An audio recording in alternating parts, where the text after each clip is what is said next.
What's up, tribe? I'm here. I'm about to put on a fucking beanie. A few moments later. Alright, so today is going to be a Tribe Tea segment. It's going to be a pre-recorded segment, and that's basically when you guys send me in your stories, if you need advice, anything. This segment is all about you guys. So we're going to be reading 3 stories today. If you guys would like to hear more stories, all you have to do is tune into my live stream every Wednesday, or you guys can just watch it afterwards. Make sure that you guys keep up in the community tab, because sometimes I do like surprise hour-long segments during the week. So stay in the loop, girl. Stay in the loop. Our first story is going to be called Fuckboy Holding My Bag Hostage. Call the police. Hey Nadja, just like everyone else, before I express my distress, I have to tell you what a helpful and positive outlook you've given me and many other girls. Love you, sweets. Well, thank you so much. You can call me Leah for short. 2 months ago, I broke up with my boyfriend of 3 years. Should have been 1, but I'm hopeful, little bitch. I'm one hopeful little bitch. In the last month of our relationship, my ex had lost his job and could no longer afford to live alone. I would have invited him to stay with me, but I was currently living with family friends who are very religious, and I just knew it would have been an awkward situation, even though I know they have no say in my life, but just out of respect, I didn't bother to ask. Yeah, I completely feel you. Like, it's pretty awkward. He then proposed that I move in with him and his mother. I genuinely was comfortable around his mom and loved the dude, so I agreed. They asked for $1,100 from me, and at first I was a little suspect because we're all splitting everything 3 ways. I've never lived in an apartment, but $3,300 for rent seems like a bit much for a small apartment in the general ghetto of my town. Right, like did you ever say what state you live in? Because $1,100 for splitting rent 3 ways? Okay. I've never lived in an apartment as expensive that small, but of course I brushed it off because I had the money and wanted to help. Girl, if you had that type of money where I live, you would have had your own house. While he was finding work, I continued to furnish the whole entire room. Me trying to be smart, I was gonna thrift most things or get them from friends and family that I knew were moving. But he insisted that he didn't want any tacky shit and preferred everything to be brand new. I hate when people are getting a favor done for them and they have the fucking nerve and audacity to be picky and bougie. Like, all right, Mr. Moneybags, why don't you go out and do it then, instead of depending on other people to do it for you? A mess, a whole mess. So that was strike 1. The first week was hell. He literally took up the entire closet and got mad at me for organizing his things and tried to use nearly all the drawers. Fast forward, all the headaches later, we get in an argument. He gets in my face and shakes me to push to the floor. He constantly said he had anger issues and that I had to watch how I speak to him. What? Hold up, bitch. Hold the fuck up. I was used to the constant bucking and looked past it and just tried to coo him, but when he actually touched me to the point my body moved with the shits, I was flabbergasted, truly. He then started to say that if I don't step away from him, he'd put his hands on me and go to jail. I'm not going to jail.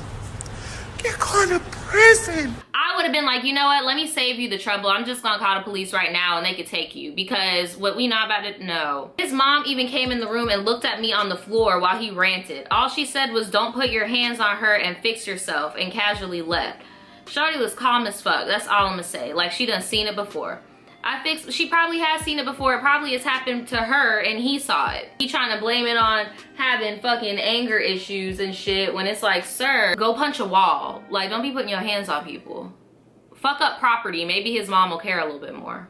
I fixed myself and got some quick stuff and I left the house. He followed me outside and tried to finesse me into coming back inside and just sleeping it off. I said no, and then he slammed my car door once, but I caught it. Then he did it again because he didn't succeed the first time.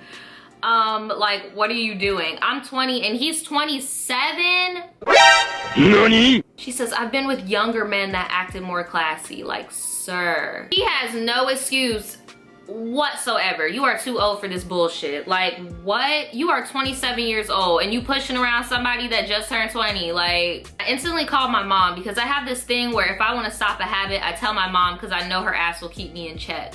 My mom knows you put your hands on me, fool, ain't no coming back from that one. Strike 3, babe, I'm sorry, you're out. Now, a couple weeks later, he offered to give me money out his savings and pay me back the $2,000 for all the shit I did to stay there for a week. It was only a week? Oh my God. I might have moved on fast, but I started hanging out with a friend and we linked up, and in that short time, we made a lot out of each other. I wanna give this new dude a chance and at least create a good foundation, but he knows about my ex and feels like him offering the money back is another way to see me and to try to fix things. He's done this a lot and I'm at the point where I just can't play games no more. Money stays and goes and love dip the fuck out, so I don't know what I'm saying. Yeah, 2,000 wouldn't hurt back in the bank, but I love myself too much to condone that behavior and deal with the shenanigans face to face. So tribe, am I being petty and prideful? Was I wrong for becoming interested in a different type of affection too soon? Should I just face him and get the money that his scamming ass could even be lying about? Honestly, girl, if I were you, I would send my boyfriend to go and pick up that money. I ain't about to go... Like, what? What's the point? Like, I'm about to go send my man to go and pick up my money. I'm not about to go over there. He already proved that he could put his hands on you and not give a fuck. He already proved that he's a bum and might not even have it. I would definitely, and you even said he already proved that he's the type to make up bullshit to try to get you back. I definitely would have told my boyfriend to go pick up that money. I would not have went over there. What do you guys think? Let her know in the comments below. This one is called My Racist Ex-Crush. Hey Naja, for this story, I would like to be called Lynn. I love your channel and I always watch the Tribe Teas. I wanted to write in a story for a while, but I was nervous to. This story is most likely gonna be long, so grab a drink or your vape. Girl, it's like 1 in the afternoon. I don't even got no water in here, girl. It's not important to the story, but I'm a Leo, the guy is an Aquarius, and my best friend is a Scorpio. The story takes place 3 years ago when I was 13. I am now 16 and a sophomore in high school. So for the backstory, in 7th grade, I met this boy. For the story, we'll call him Baseball Cap because he always wore one. He was in the 8th grade at the time. I had seen him around but never really talked to him. We first met officially in English. I've always been good with reading and writing, so I had an advanced course. We met during class and I was infatuated, and then I developed a crush. At first everything was cool, we vibed pretty well, but one day things got a little heated. We were writing essays in class, and while doing my research for the paper, I stumbled across an article about evolution. I really hope this isn't going where I think it's going. I had said to him that evolution, as far as humans evolving from monkeys, has never made sense to me and I don't believe in it. He laughed and called me stupid and the R word for believing in anything but science. Now everyone has opinions and I know I'm perfectly fine with that, but calling someone stupid for not believing the same as you is ridiculous. Yeah, I mean, I agree. I feel like, especially when it comes to like religious reasons, like, I mean, there's no point in trying to like break somebody down. If they genuinely have faith that they came from elsewhere, then that's that. Like, you get what I'm saying? What's the point in arguing? Speed up a few weeks and my best friend, who we will call Clown because she's funny but was also a clown in this situation, had told me that she also liked Baseball Cap. I've never been the jealous type when it came to crushes because at the end of the day it's not like I own them, so it didn't bother me. I told her that I liked him too. So we tried to think of a plan to get his number on social media. What is with kids and sharing crushes and not realizing that at the end of the day, the person can only pick one person? Like, they can't date both of y'all. So I instantly texted Clown and asked her if I should DM him. She said yes, so I did. We ended up making a group chat and started texting nonstop. Clown and I got to know him and we all became close friends. We would meet up at school, eat lunch, and just hang out. We'd been texting in the group chat for a month and I still liked him, so I wanted to confess. Clown said she didn't care if I did because I did meet him first and she knew I really liked him. So one day after school, we're all texting. I told him I liked him and he said he didn't like me back and only saw me as a friend because he does not like black people. I'm black. At first I was like, the fuck? What's wrong with black people? But I didn't take it to heart and thought maybe he just meant romantically. So I was like, okay, that's fine, we'll just stay friends. But oh boy, was I wrong.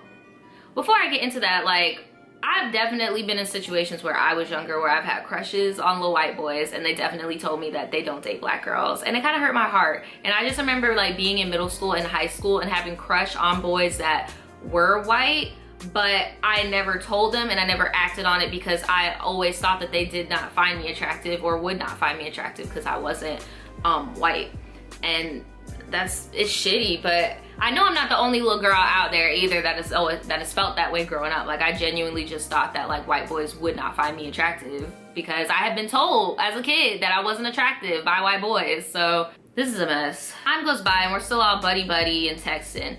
Clown said she wanted to confess with him. I would have been, why are you still hanging out with him? Girl, they ended up telling each other they liked each other. I was happy for Clown. They didn't start dating right away. I started feeling like a third wheel though. It was awkward. Me and Baseball Cap had a lot of differences and opinions and would get in arguments all the time. I wouldn't say anything and he would just bring up shit I didn't agree with to piss me off. I was sick of it.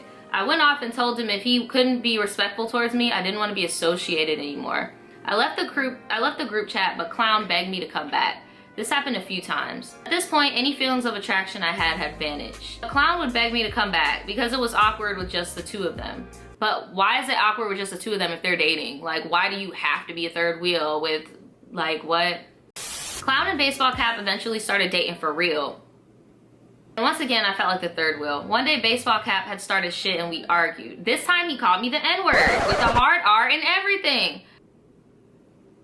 I was disappointed, but not that surprised. He was immature even though he was older and didn't have any regard for people's feelings. At that point, I was done. I left the group chat and was angry, but also sad because I had never been called a derogatory term.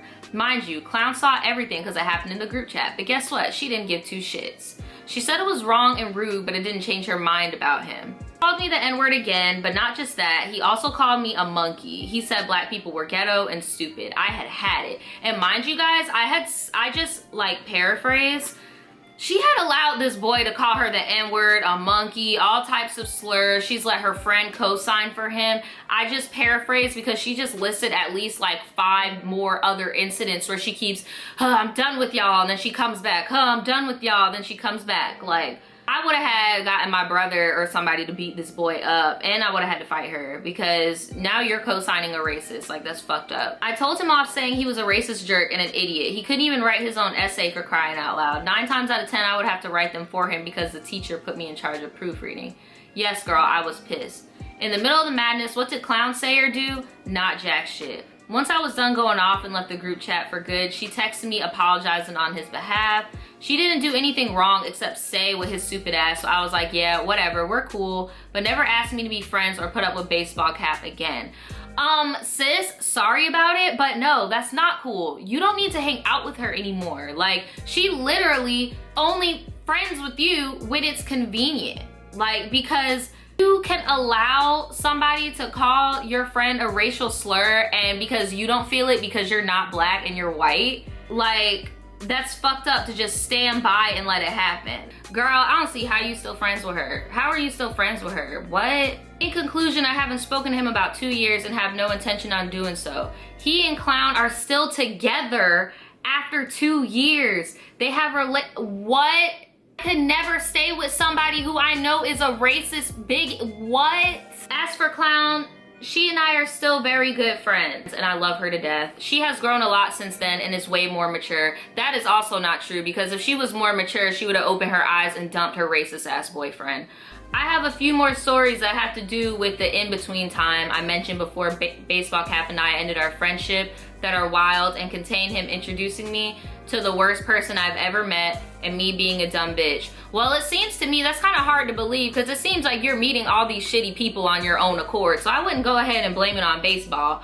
So if you like this one, I might send those in. Thank you for taking the time to read this. I really appreciate everything you do. All right, well, that's the last one I'm gonna read today. I thought I was gonna be able to read more, but that one really wore me the fuck out because, like, girl, please stop being her friend.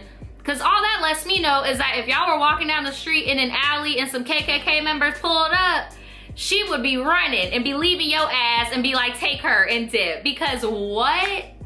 You're still with this racist ass boy? Talking about she's grown so much, but she's still with the same racist boy? And I'm so sorry, sis, but I don't want to hear them other stories because I don't want to hear how much more these people are disrespecting you. Like, what the fuck? Like, I really, really hope as you grow into yourself, because you are still 16, I really hope as you grow into yourself, you start learning your self-worth and what you deserve, because you don't deserve that shit. You don't deserve to be the black friend, because that's what I'm getting the vibes from all the people you're associating yourself with. You're the black friend, and the responsibility of the black friend in a predominantly white group is to make sure they know you cannot say that. You cannot do that. And look at me as an example. I'm not gonna allow that. So please don't go in the world saying my name said they gave you an end pass. Don't go in the world saying I allowed you to do that, therefore you can do whatever you want to do. You get what I'm saying? And then fuck all that. These people need to respect you as a human being. Like, why are they treating you like a fucking pet or like a sidekick? I really hope that you cut all those people off. Give her some advice in the comments below. That's pretty much it for today, guys. Again, I'm really sorry. I didn't expect that second one to be so long or to be so like, girl. All advice is welcome in the comments below, and I will see you guys next week. Bye.